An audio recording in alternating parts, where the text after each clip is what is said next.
मित्रों, मैं डॉक्टर प्रणव मिश्रा तेलहर शाहजहाँपुर उत्तर प्रदेश से बवासीर एवं भागंदा तथा पंचकर्म चिकित्सा विशेषज्ञ आज एक नई औषधि के साथ में।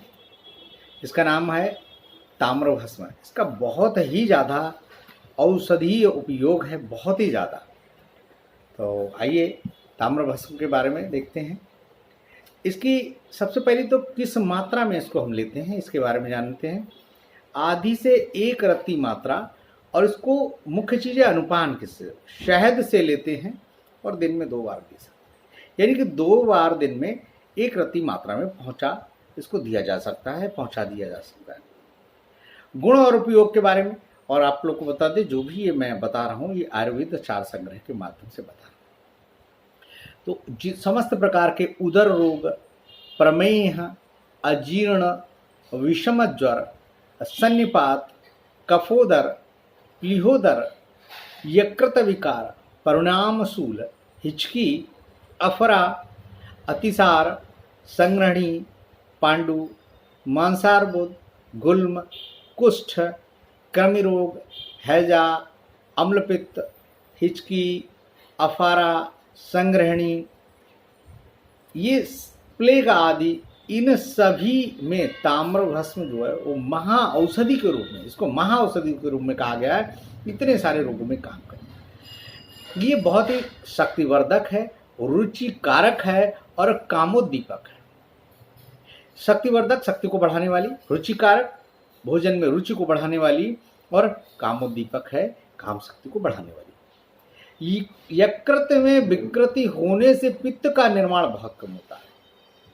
यदि यकृत में कोई विकृति हो जाए जिससे पित्त का निर्माण कम से कम होने लगे, वहां पर इसका बहुत अच्छा लाभ होता है। कभी कभी यकृत में पथरी भी हो जाती है। इसके लिए ताम्रभस्म बहुत उत्तम औषधि है। यहाँ का मतलब गाल ब्लेडर से बताया गया है। यदि गाल ब्लेडर में पथरी हो जाती है, पित्त की थैली में पथरी हो जाती है, तो वहां पर भी ताम्रभस्म बहुत अच्छा प्रयोग करती है। वैसे तो किसी भी तरह के शरीर में गांठें हों, उनको पिघलाने के लिए बहुत ही अच्छा काम करती है ये ताम्रभस्म। इसके सेवन से पित्त विकृति जन्य शूल शांत हो जाता है। यदि पित्ताशय में, यदि गाल ब्लेडर में सूजन की वजह से या पथरी की वजह से दर्द हो रहा है, तो उसमें बड़ा अच्छा लाभकारी है योग के साथ देने में। यकृत और पित्ताशय पर इसका बहुत अधिक प्रभाव पड़ता है। यकृत बढ़ जाने से पित्ताशय संकुचित हो गया हो। अगर यकृत यानी कि लीवर बढ़ गया है, जिसके दबाव से पित्ताशय सिकुड़ गया हो, या पित्ताशय से पित्त गाढ़ा होने की वजह से स्रावित नहीं हो पाता है, या गाल ब्लेडर में पित्त जो है, वाइल जो है, वो बहुत ज़्यादा गाढ़ा हो गया, इसलिए उसका सीक्रेशन नहीं हो पाता है, या पित्ताशय के किसी भाग में विकृति आ गई हो, वो कोलिसिस्टाइटिस हो गई हो, चाहे कोलिलिथियसिस हो गई हो, पित्त की थैली में सूजन आ जाए, या पित्त की थैली में पथरी बन जाए, जिससे उसमें कोई भी विकृति आ जाती है, इत्यादि अनेक विकारों में इनमें से किसी एक के कारण भी यदि पेट में दर्द होता है, या पित्ताशय में पथरी अथवा यकृत के कण जम जाने के कारण ही दर्द हो, अगर पित्त की थैली में पथरी की वजह से, कोलिसिस्टाइटिस की वजह से, यकृत में विकृति की वजह से, जिससे पित्त का प्रॉपर सीक्रेशन नहीं हो पाता है, उस वजह से यदि दर्द है, तो ऐसे में ताम्रभस्म 2 रत्ती यानी कि 250 मिलीग्राम, और कपर्दक भस्म 2 रत्ती 250 मिलीग्राम कपर्दक भस्म ले लिया। इन दोनों को एकत्र कर करेले के पत्तों के रस में या घी और चीनी में मिलाकर के देने से लाभ मिलता है। ताम्रभस्म 2 रत्ती और कपर्दक भस्म 2 रत्ती करेले के पत्ते के रस के साथ दे दें, अथवा घी में और चीनी में मिलाकर दे सकते हैं।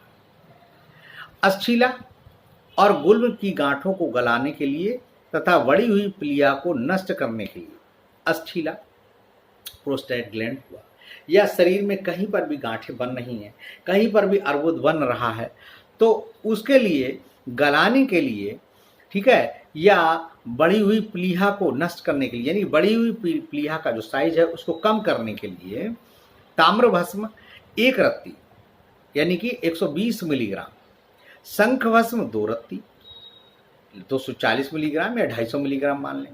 मूली क्षार 4 रत्ती, ये 500 मिलीग्राम हो गया। तो 125 मिलीग्राम हो गया ताम्र भस्म, 250 मिलीग्राम हो गया शंख भस्म और मूली क्षार हो गया 500 मिलीग्राम। इन तीनों को मिलाकर कुमार्यासव के साथ देने से बहुत अच्छा लाभ होता है। कहाँ पर? कहीं पर भी शरीर में यदि गांठें बन रही हो, चाहे प्रोस्टेट ग्लैंड बढ़ गई हो, चाहे वो आपका पैरोटिड ग्लैंड बढ़ रही हो, या फिर कहीं पर लिम्फ एडिनाइटिस की प्रॉब्लम हो, तो वहाँ पर बड़ा अच्छा लाभ मिलता है। किसके साथ देने से? कुमार्यासव के साथ में देने से बहुत अच्छा लाभ मिलता है। साथ साथ यदि साधारण रेचक दवा की भी एक आध मात्रा दे दी जाए तो अच्छा रहेगा। ऐसे में विरेचन भी करा दिया जाए तो बहुत अच्छा है। विरेचन में यकृत प्लीहारी लौह का सहारा ले सकते हैं।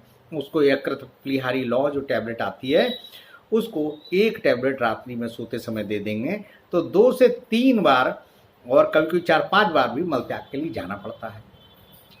जलोदर में एसाइटिस की बात करते हैं। जलोदर में सिर्फ ताम्र भस्म का ही प्रयोग नहीं करें, क्योंकि ये मूत्र प्रवर्तक नहीं है, अतः इसके साथ फिटकरी भस्म 4 रत्ती। अगर जलोदर में देना है तो केवल ताम्र भस्म का प्रयोग नहीं है, क्योंकि ये मूत्र प्रवर्तक नहीं है, इसको योग के रूप में देना है। किसके साथ में? जलोदर में इसको फिटकरी 4 रत्ती यानी कि 500 मिलीग्राम स्फटिका भस्म ले ली। कुटकी 2 मासे, 1 मासा 1 ग्राम के बराबर होता है, तो कुटकी 2 ग्राम हो गया। और ऊपर से पुनर्नवा मकोई का स्वरस 5 तोला यानी कि लगभग 50 ml पुनर्नवा और मकोई का रस दे दें। तो ये लीवर के लिए लाभदायक है और मूत्र जो है उसका निर्माण भी ज़्यादा करती है, तो इसका बड़ा अच्छा लाभ मिलता है। तो 1 रत्ती ताम्र भस्म, फिटकरी भस्म 4 रत्ती, कुटकी का चूर्ण 2 ग्राम, ऊपर से पुनर्नवा मकोई का रस 5 तोले यानी कि 50 ml दे दें, तो बहुत ही अच्छा लाभ मिलता है। हाँ, जलोदर में एक खास बात होती है, यदि एसाइटिस कहीं पर हो गया हो तो जो आयुर्वेदिक उपचार है वहाँ पर जल भी बंद कर देते हैं और केवल शुद्ध देसी गाय का दूध सेवन के लिए बोलते हैं और सारा खान पान सब बंद कर देते हैं। उससे फाइन प्रोटीन भी मिल जाती है और पानी की भी पूर्ति हो जाती है और लीवर को भी आराम मिलता है और जलोदर में अच्छा आराम मिलता है। हैजा के बारे में जब हम बात करते हैं, यदि किसी को हैजा, उल्टी टट्टी आने लगे, दस्त आने लगे पतले पतले, तो ताम्र भस्म 1/4 रत्ती, यहाँ पर ताम्र भस्म को 1/4 रत्ती का मतलब लगभग 30 मिलीग्राम, बहुत कम मात्रा में। कर्पूर रस 2 गोली, प्याज के रस से, तो 1/4 रत्ती ताम्र भस्म और 2 गोली जो है कपूर रस की प्याज के रस के साथ में देने से लाभ मिलता है। और इसको क्या कर सकते हैं, हर आधे घंटे के अंतर पे दे सकते हैं। कभी कभी वमन ज़्यादा होता है, मयूर पिच्छ भस्म के साथ में भी इसको दे सकते हैं। अम्लपित्त, जहाँ एसिडिटी बहुत ज़्यादा बढ़ जाती है, ऐसी अवस्था में ताम्र भस्म आधा रत्ती और स्वर्ण माक्षिक भस्म 1 रत्ती में मिलाकर शहद के साथ दे दें और ऊपर से 2 तोला मुनक्का, 2 तोला हरड़ के छिलके, 2 तोला का मतलब हुआ कि लगभग 24-25 ग्राम यानी कि लगभग 5 चम्मच 25 ग्राम लगभग मुनक्का और 25 ग्राम हरड़ के छिलके आधा सेर पानी में पकाकर 1-1 पाव से रहने पर, यानी कि 1 लीटर पानी मान लीजिए, 1 लीटर पानी में उबाला और जब वो आधा लीटर पानी रह जाए तो छान कर रख लें, क्वाथ बना करके इसको दे देंगे, 1-2 10 साफ हो जाएंगे और अम्लपित्त में बड़ा अच्छा आराम मिलेगा। शरीर में रक्त बढ़ाने के लिए आयुर्वेद में लौह भस्म का प्रयोग करना बड़ा अच्छा होता है। जब हमको ब्लड बढ़ाना होता है तो लौह भस्म का प्रयोग बड़ा अच्छा काम करता है। आधुनिक वैज्ञानिकों ने निश्चय किया कि लौह में ताम्र का अंश होता है और जितना मॉडर्न जो साइंटिस्ट हैं उनका कहना है कि लौह में ही ताम्र भी होता है, अतः ये रक्त बढ़ाने में समर्थ है। मंदाग्नि जन्य रोगों में लौह और ताम्र का मिश्रित योग प्रयोग करना चाहिए। जहाँ पर भूख नहीं लग रही है, पेट भारी हो रहा है, वहाँ पर लौह और ताम्र, क्योंकि लौह भस्म उष्ण होती है और ताम्र भस्म का पेट पे बड़ा अच्छा प्रयोग है, ये अम्ल पित्त में भी काम करती है। तो ऐसे में इन दोनों को मिलाकर के देने से रक्त बढ़ता है। कफज प्रमेह जहाँ होता है वहाँ पर कच्चे गूलर का चूर्ण 1 मासा के साथ, कच्चे गूलर का चूर्ण 1 ग्राम, वातज प्रमेय में गुर्च 4 रत्ती और मधु के साथ में, अजीर्ण रोग में त्रिकटु 1 मासा और मधु के साथ में। इन सभी में ताम्र भस्म तो रहेगी। आधी रत्ती की मात्रा में, कफज प्रमेय में आधी रत्ती की मात्रा में गूलर के फल का चूर्ण 1 ग्राम के साथ में दे दें, और वातज प्रमेय में गिलोय सत्व और 4 रत्ती और साथ में शहद और ताम्र भस्म आधा से 1 रत्ती। अजीर्ण रोग में आधा रत्ती आपका ताम्र भस्म हो गया, और 1 मासा यानी कि 1 ग्राम त्रिकटु ले लिया और शहद के साथ में देते हैं। कफ प्रदान सन्निपात में अदरक स्वरस और मधु के साथ ताम्र का प्रयोग से बड़ा अच्छा लाभ होता है। अब आगे देखते हैं, सभी प्रकार के सूल, चाहे किसी भी तरह का दर्द हो, खास तौर से एब्डोमिनल पेन, जो पेट के दर्द हैं, वहां पर सब प्रकार के सूलों पर ताम्र भस्म 1 रत्ती, ये कॉमन फार्मूला है। शुद्ध गंधक 1 रत्ती, इमली छार 1 मासा यानी कि 1 ग्राम, 1 रत्ती ताम्र भस्म, 1 रत्ती शुद्ध गंधक और 1 ग्राम इमली का छाल लेकर के गौघृत के साथ देना चाहिए। तो सब प्रकार के दर्द में आराम मिलता है। हिचकी में जंबीरी नींबू रस के साथ ताम्र भस्म का प्रयोग बहुत अच्छा है। हिचकी में इसे विषम भाग घृत और मधु के साथ दें।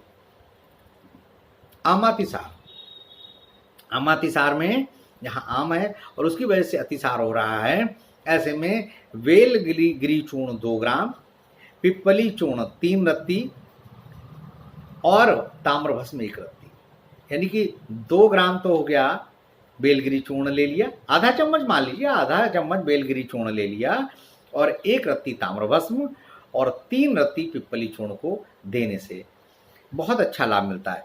पांडु रोग में नवायस लौह मंडूर भस्म के साथ, कृमि रोग में वायविडंग चूर्ण और सोमराजी या बाकुची, सोमराजी को ही बाकुची भी कहते हैं, बाकुची चूर्ण के साथ में 2 ग्राम के साथ में 1 रत्ती ताम्र भस्म का प्रयोग करना अच्छा होता है। तो पांडु रोग में नवायस लौह और मंडूर भस्म के साथ में देते हैं। कृमि रोग में वायविडंग चूर्ण और बाकुची चूर्ण के साथ में 2 ग्राम बाकुची चूर्ण ले लेते हैं और 1 रत्ती ताम्र भस्म। ताम्र भस्म की मात्रा फिक्स है, आधी से 1 रत्ती।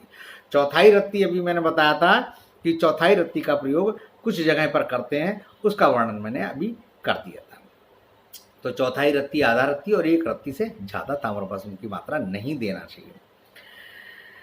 इसके अतिरिक्त यकृत दाह में, जहाँ पर यकृत दाह हो रही हो, वहाँ पर ताम्र भस्म 1 रत्ती, गिलोय सत्व 4 रत्ती। गिलोय सत्व तो त्रिदोष शामक है और ख़ास तौर से पित्त शामक है ना, के साथ में अनार के रस के साथ या आंवला की चाशनी के साथ में देते हैं, या फिर पित्त विकार में, अम्ल पित्त में कूष्मांडा वलय के साथ में भी देने से बहुत अच्छा लाभ मिलता है।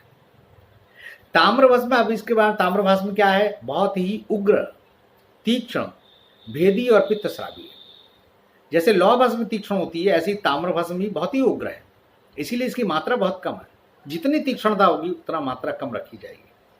भेदन करने वाली पित्तस्रावी है, अतः इस औषधि का उपयोग बहुत संभाल कर करना चाहिए, यानी कि बगैर वैद्य के, जो बीएमएस होते हैं, आयुर्वेदाचार्य होते हैं, बीएमएस एमडी होते हैं, बगैर उनके सलाह के ताम्र भस्म आपको नहीं लेना चाहिए, क्योंकि ताम्र में बांति और भ्रांति दोष विद्यमान होते हैं, 2 दोष होते हैं ताम्र में, अतः इस दोष से रहित भस्म का ही प्रयोग करना चाहिए।